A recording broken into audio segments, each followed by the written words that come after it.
ईमानदार दुकानदार की कहानी। आज हम आपको एक ईमानदार दुकानदार की कहानी सुनाएंगे जो हमें हमारे जीवन में ईमानदारी की महत्वपूर्ण बात सिखाएगी।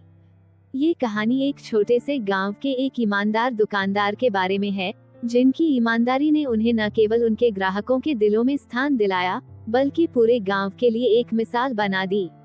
एक बार की बात है, पहाड़ियों और हरे भरे घास के मैदानों के बीच बसे एक शांत छोटे से गांव में राजीव नाम का एक दुकानदार रहता था। राजीव पूरे गांव में न केवल अपनी अच्छी खासी दुकान के लिए बल्कि अपनी अटूट ईमानदारी के लिए भी जाना जाता था। वह एक छोटा सा जनरल स्टोर चलाता था जिसमें ताजी सब्जियों से लेकर घरेलू सामान और कपड़े तक सब कुछ बेचा जाता था। राजीव की दुकान गांव में गतिविधि का केंद्र थी। दूर दूर से ग्रामीण उससे अपना सामान खरीदने आते थे क्योंकि वे जानते थे कि वे उस पर पूरा भरोसा कर सकते हैं। राजीव ने कभी भी किसी से अधिक शुल्क नहीं लिया और वह हमेशा ये सुनिश्चित करता था कि उसके उत्पादों की गुणवत्ता सर्वोत्तम हो।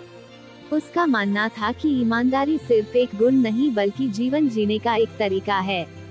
एक दिन कार्तिक नाम का एक अजनबी राजीव के स्टोर में दाखिल हुआ।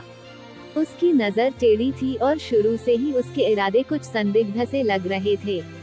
कार्तिक ने राजीव से संपर्क किया और एक बहुत महंगे इत्र परफ्यूम की बोतल मांगी, जिसके बारे में उसने दावा किया कि उसने एक सप्ताह पहले वह इत्र दुकान में देखा था। अपनी बेहतरीन याददाश्त के कारण राजीव को पूरा यकीन था कि ऐसा कोई भी इत्र कभी भी उसके उत्पादों का हिस्सा नहीं रहा है। उसने अपने जनरल स्टोर की सभी अलमारियों की जांच की और अपने संदेह की पुष्टि की। उसकी दुकान में ऐसा कोई इत्र नहीं था। बिक्री के लिए झूठ बोलने के बजाय राजीव ने सच बताने का फैसला किया। राजीव ने गर्मजोशी भरी मुस्कान के साथ कहा, मुझे खेद है सर, लेकिन मैंने अपने स्टोर में कभी भी उस विशेष इत्र का स्टॉक नहीं रखा है। कार्तिक का चेहरा तिरछा हो गया और वह राजीव के करीब झुक गया, उसे डराने की कोशिश करने लगा। क्या आप मुझसे झूठा कह रहे हैं, दुकानदार? राजीव शांत और संयमित रहा। बिल्कुल नहीं सर, मेरे स्टोर में आपके द्वारा बताया गया परफ्यूम नहीं है।